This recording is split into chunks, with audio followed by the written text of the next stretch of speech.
Hello and welcome to session number 9 of Soft Skills Part 2. Now the topics covered are tips for managing workplace conflict. पहले जैसा कि हमने slides में बात करी कि हम कॉन्फ्लिक्ट किस किस तरह से हो सकते हैं. एज वी सेड कि कॉन्फ्लिक्ट इज इनएविटेबल और वो हर जगह पे आपको कॉन्फ्लिक्ट मिलेंगे. It can occur anywhere in your personal life और एट वर्क प्लेस, कहीं पर भी. वो वर्कर्स के बीच में भी हो सकते हैं, डिपार्टमेंट्स के बीच में या ऑर्गेनाइजेशन के बीच में, कस्टमर क्लाइंट्स के बीच में, कहीं भी हो सकते हैं because of the difference in personalities, goals, experiences, कुछ भी सर्कमस्टांसेस हो, बिलीव्स में डिफरेंस हो, तो वहाँ पर इस टाइप की कॉन्फ्लिक्ट्स अराइज हो जाते हैं. But the most important part is how to manage them.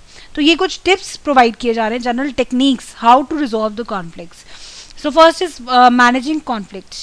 Managing conflicts means you need to develop several styles and decide which is valuable at any given point of conflict. जैसा कि हमने इसके part 1 में discuss किया कि कुछ different styles होते हैं, जिसमें हमने ये पढ़ा कि अलग अलग स्टाइल आप अलग अलग टाइम पे अपना सकते हैं.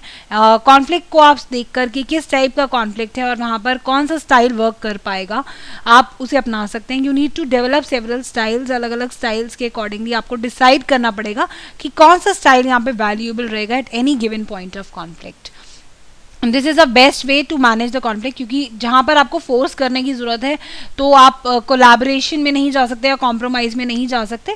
वहाँ पर आपको कोलैबोरेशन ही करना पड़ेगा, वहाँ पर आपको कॉम्प्रोमाइज़ ही करना पड़ेगा जहाँ सिचुएशन डिमांड करती है उस कॉन्फ्लिक्ट के लिए जो वहाँ पे वैल्यूएबल रहेगा. इस तरीके से आप कॉन्फ्लिक्ट को सही तरीके से मैनेज कर सकते हैं. So these are some tips for managing work place conflict. First of all, build good relationships before conflict occurs. आप अपने आसपास में कम्युनिकेशन करना बहुत ज़रूरी है ताकि आप गुड इंटरपर्सनल अपने रिलेशनशिप बना सकें. तो गुड रिलेशनशिप बनाना बहुत ज़रूरी है, अपने चाहे क्लाइंट्स हों या कलीग्स, कोई भी आपके बॉस हैं, पीयर्स हैं, सबऑर्डिनेट्स, सुपीरियर्स, किसी के साथ भी आपके रिलेशनशिप बहुत अच्छे होने चाहिए. इससे पहले कि कुछ कॉन्फ्लिक्ट अराइज हो या अकर हो, आप पहले ही गुड रिलेशनशिप रखिए ताकि इस टाइप की जो छोटी मोटी प्रॉब्लम्स है आप उनको ईजिली अवॉइड कर सकें और इस टाइप की प्रॉब्लम्स को जगह ही ना मिल पाए अराइज होने के लिए. Do not let small problems escalate. छोटी छोटी प्रॉब्लम्स को एस्केलेट होने के लिए जो है स्मॉल प्रॉब्लम्स को जगह ही ना दें कि वो इस तरीके से एस्केलेट हो सकें. Deal with them as they arise. और जिस तरीके से वो अराइज हुई हैं उस तरीके से ही आपको डील करना बहुत ज़रूरी है. जैसा कि मैंने बोला कि अलग अलग स्टाइल्स इसीलिए ही है ताकि आप जहाँ पे जिस तरीके का कॉन्फ्लिक्ट है उसे उस तरीके से सॉल्व कर सकें. Next is respect differences. आपको डिफरेंसेस समझने चाहिए. दोनों पार्टीज़ को एक जगह पे स्केड्यूल करके मीटिंग, दोनों को न्यूट्रल लोकेशन में, so that neither party has a territorial advantage. कोई भी पार्टी ऐसे फील ना करे कि मुझे एडवांटेज मिल रहा है किसी चीज़ का. आप दोनों को फेस टू फेस बिठाकर आप उन चीज़ों को सॉल्व कर सकते हैं और उनके डिफरेंसेस को रिस्पेक्ट करिए. ये नहीं कि आप किसी एक को प्रेजुडिस या बायस देकर एक को ज़्यादा सुपीरियर फीलिंग दे रहे हैं. और लाइक दोनों को ही बात सुनने के बाद आप उनके डिफरेंसेस को रिस्पेक्ट करिए, क्योंकि जहाँ पर बात वैल्यूज़ और बिलीफ कल्चर की आ जाती है तो वहाँ पे हमें डिसीजन लेना भी थोड़ा मुश्किल हो जाता है, क्योंकि ये डीपली रूटेड इश्यूज होते हैं जिन पे हमें दोनों की डिफरेंसेस को रिस्पेक्ट करना बहुत ज़रूरी हो जाता है. Next is listen to others perspectives on the conflict situation. दूसरों का भी जो पर्सपेक्टिव है उसे सुनना बहुत ज़रूरी है. तो एक्टिव लिसनिंग होनी बहुत ज़रूरी है. Every conflict has two sides. Obviously तभी वो कॉन्फ्लिक्ट राइज हुआ है क्योंकि दो ऑपोजिशंस हैं and each person fervently believes his or hers is the accurate or right side. हर एक इंसान को यही लगेगा कि मैं सही हूँ, मैं एक्यूरेट हूँ. Both people want to be heard and understood. Before a conflict can be resolve, both parties must be able to separate what happened from what they feel about it. So उन सब चीज़ों को सुनना बहुत ज़्यादा important है. And paraphrasing here is very important technique, जो आप सुनकर उन्हें अच्छे से एक्सप्लेन कर सकते हैं कि एक्चुअली पैराफ्रेज करना बहुत ज़रूरी है. It is very valuable in this effort. Next is acknowledge feelings before focusing on facts. आप उनकी फीलिंग्स को भी नज़रअंदाज नहीं कर सकते. सिर्फ फैक्ट सोच कर कि ये फैक्ट है, ये उस पर फोकस करते हो आप उनकी फीलिंग्स को नज़रअंदाज ना करें, क्योंकि कभी कभी ऐसा भी होता है कि फीलिंग्स को भी जगह देनी बहुत ज़रूरी होती है. तो उस सब चीज़ों को भी आप नहीं कर सकते, अवॉइड नहीं कर सकते हैं. You should focus on the problem and not the person. But ये ध्यान रखें कि आप प्रॉब्लम पे ध्यान दें ना ही लोगों पर। Focus on solving problems not changing people. लोगों को चेंज करना नहीं है हमें, क्योंकि हमें सॉल्व करनी है problem and we are required to focus on the problem and not the person. Laying the blame delays resolution. Parties must respect themselves and each other. ये चीज़ ज़रूर अंदर आनी चाहिए कि दोनों पार्टीज़ को एक दूसरे को लेकर रिस्पेक्ट होनी चाहिए।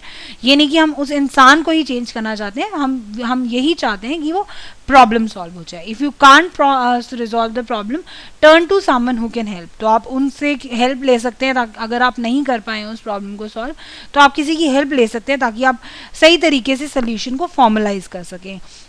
ब्रेनस्टॉर्म सॉल्यूशंस का भी आप हेल्प ले सकते हैं इस केस में, like win win opportunities. Negotiation कर सकते हैं ताकि दोनों पार्टीज अपनी अपनी बात को ओपन तरीके से बता सकें, और फिर नेगोशिएशन के थ्रू आप विन विन अपॉर्चुनिटीज क्रिएट कर सकते हैं।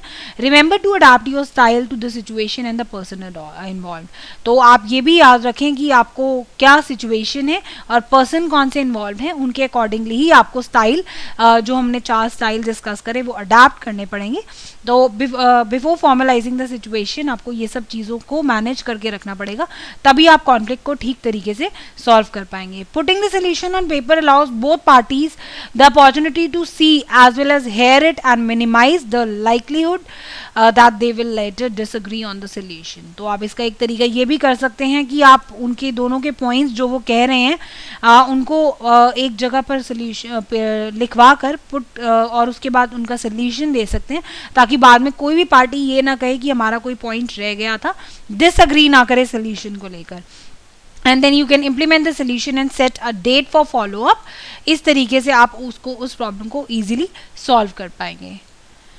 Now there are some tips to avoid the conflict. जैसा कि मैं आपको बात कर रही थी कि इन टिप्स को अपनाना बहुत ज़रूरी है ताकि आप किसी भी तरीके से गलत रिजॉल्व ना करें या गलत मैनेजमेंट स्टाइल ना अपना लें और वो प्रॉब्लम ना क्रिएट हो जाए। क्योंकि अगर हम उस प्रॉब्लम को और ज़्यादा प्रोक्रेस्टिनेट करते रहते हैं, डिले करते रहते हैं, तो वो और भी एक प्रॉब्लम जो है वो ज़्यादा बड़ा इशू बन जाता है।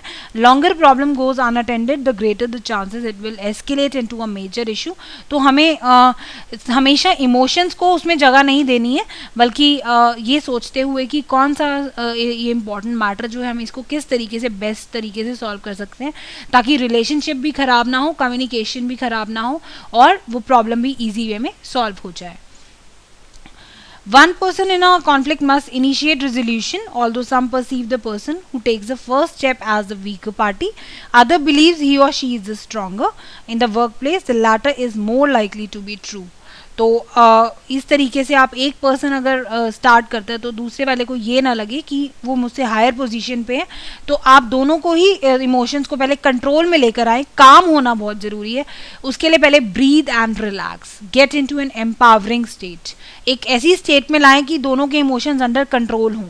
Place organisation goals above personal goals. उनके पर्सनल गोल्स पे इतना ज़्यादा हमने स्ट्रेस नहीं देना है, क्योंकि हम तो वही देखेंगे जो ऑर्गेनाइजेशन के गोल्स हैं। आप पहले ये देखिए कि आप क्या चाहते हैं, व्हाट आर योर प्रायोरिटीज़, उसके अकॉर्डिंगली ही आप अपना सोल्यूशन दे पाएंगे। ये तो इसीलिए इन्वेस्टिगेट करना बहुत ज़रूरी है। Indicate what is important for you and why, and investigate and acknowledge what is important for the other and why. But उससे पहले आपको breathe and relax, be calm for that, ताकि दोनों ही पार्टीज जो है वो अपनी बात ठीक से सिंसियरिटी से बता सकें। और आपको यहाँ पर इन्विटेशन देना है rather than a directive. Telling the other person you must meet will create more tension. And then you can, जैसे कि हमने बोला कि आप पेपर पे ये सब चीज़ें लिख सकते हैं, putting the solution on paper. It allows opportunities to both parties कि वो अपनी जो भी प्रॉब्लम्स उन्हें देख भी सकते हैं, सुन भी सकते हैं, और बाद में किसी भी तरीके का डिसएग्रीमेंट ना हो। इसके लिए आपको प्लानिंग करनी बहुत ज़रूरी है। You should be plan and you can write the objective of the conversation on a piece of paper. Next is always offer commands in the form of choices. आप हमेशा कमांड्स जो हैं वो चॉइसेस के वे में दें। जैसा कि मैंने बोला कि when you approach the other person, do so with sincerity. आपको इशू करना है एक invitation rather than a directive, क्योंकि अगर आप इस तरीके से उन्हें डायरेक्शन दे रहे हैं और डायरेक्टिव दे रहे हैं तो उन्हें ऐसा लगेगा कि मुझ पर फोर्सिंग वे में, ये ज़बरदस्ती मुझसे ये कराया जा रहा है। आप अगर उन्हें कुछ कमांड भी दे रहे हैं तो आप उन्हें चॉइस दे सकते हैं कि या तो आप लेट तक काम करिए या आप अपनी सैलरी बढ़वाइए। मतलब कि 2 चॉइस के वे में आप उनको अपनी कमांड ऑफर कर सकते हैं। Next is chunking the topic help debunk the conflict. अगर आप उस टॉपिक को अलग अलग छोटे छोटे वेज में चंक कर लेते हैं तो इजीली आप उस कॉन्फ्लिक्ट से डीबंक कर पाएंगे. You can take a break ताकि दोनों ही अपने इमोशंस को जो है वो कंट्रोल में ला सकें और दोनों ही रिलैक्स फील करें, क्योंकि सबसे पहले काम और रिलैक्स होना बहुत ज़रूरी है. अदरवाइज जो इश्यूज हैं वो और भी ज़्यादा प्रॉब्लम में आ जाते हैं. और उनके दोनों के सोल्यूशंस अगर आप देना चाहते हैं तो उससे पहले उनको एक पेपर में नोट करने से पहले उन्हें एक रिलैक्स वे में थोड़ी देर के लिए शांत बिठाइए, ब्रेक दीजिए, take a break, so that उसके बाद वो अपने सोल्यूशंस या जो भी वो कहना चाहते हैं ओपनली मीटिंग में अपनी बात कह सकें और you can come up with the possible solutions for that. Speak less listen more. थोड़ा सा बोलना भी ज़रूरी हो जाएगा क्योंकि लेकिन थोड़ा कम बोलिए क्योंकि सुनना ज़्यादा यहाँ पे इम्पॉर्टेंट है. जहाँ पर आपको बोलने की ज़रूरत है आप बोलिए भी, बट सुनना यहाँ पे ज़्यादा इंपॉर्टेंट इसलिए क्योंकि दोनों पार्टीज़ अपनी अपनी बात कहना चाहेंगी और कॉन्फ्लिक्ट खड़ा ही इसलिए हुआ है क्योंकि दोनों पार्टीज़ अलग अलग तरीके से सोचती हैं और हर कोई अपने आप को सही सोचता है. तो आपको दोनों को सुनना ज़रूरी है और वो भी ठीक तरीके से. और before a conflict can be resolve both parties must be able to separate what happened from what they feel about it. No interruptions till I complete. और उसके बाद अब आप एक बारी एक्टिव लिसनिंग कर ली है आपने, उसके बाद आप उन्हें बोल सकते हैं कि जब तक अब मैं बोल रहा हूँ, क्योंकि अब आप उन्हें अपना एक पॉसिबल सोल्यूशन देने वाले हैं, आप उनकी सारे पॉइंट्स नोट करने के बाद कि क्या क्या उनके में प्रॉब्लम्स रही या क्या कहाँ पे डिसएग्रीमेंट आया, कहाँ पे ऑपोजिशन रहा, वो सब जानने के बाद दोनों पार्टीज़ को पूरे अच्छे से सुनने के बाद आप उन्हें बोल सकते हैं कि now there should be no interruptions, जो मैं अपना सोल्यूशन देने वाला हूँ, क्योंकि you will come up with the possible solutions you can do, ताकि पोजीशन जो है, सिचुएशंस जो है वो और ज़्यादा वर्सन ना हो जाए. तो ये उन्हें पहले ही बता देना चाहिए, there should be no interruptions till I complete, ताकि फिर से किसी तरीके का यहाँ पे कॉन्फ्लिक्ट ना खड़ा हो, वायलेंट वे में कोई बिहेवियर ना हो जाए. And now be a little spiritual. जैसा कि मैंने बोला कि every experience is a learning experience. कोई भी गलती है कोई बात नहीं, बट उसको एज अ लर्निंग एक्सपीरियंस लेना ज़रूरी है, क्योंकि हर गलती से अगर हम सीख जाते हैं, उसे अगर हम एक गलती को अपनी एक लर्निंग एक्सपीरियंस मान के चलते हैं कि ठीक है हम आगे से इस चीज़ पे कभी भी कोई प्रॉब्लम नहीं आने देंगे, उसको पॉजिटिव एटीट्यूड रखिए ताकि आगे से उस चीज़ को आप लर्निंग एक्सपीरियंसेस लेकर आगे से वो चीज़ ना होने दें.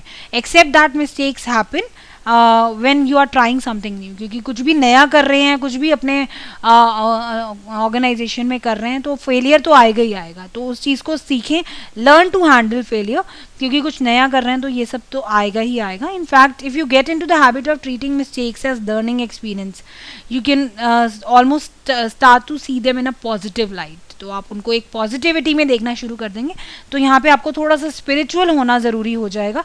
After all there is a lot to be said for the saying if it doesn't kill you it makes you stronger.